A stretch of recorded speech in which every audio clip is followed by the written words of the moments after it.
Hey guys, welcome back with me again in this channel.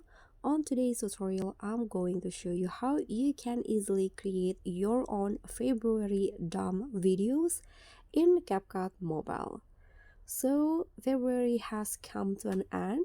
So if you want to create a video dumb about your February, so you can just go to CapCut and use the template.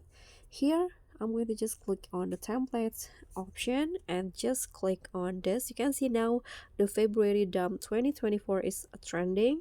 So just click on this and type in February dumb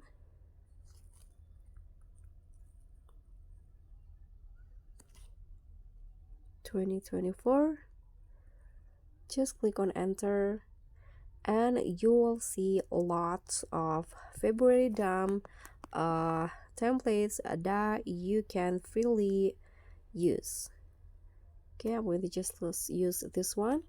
Click on the use template and add your video or photos into the template. Here I'm going to just select a photo.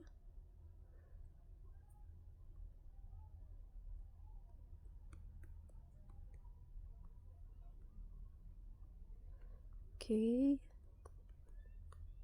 and after that just click on next and your February dumb video will be done within seconds. Just click on export and you can later upload it to TikTok or maybe Instagram. And that's all from me. Thank you so much for watching. Don't forget to like, comment, and subscribe. Also click on the thanks. Bye.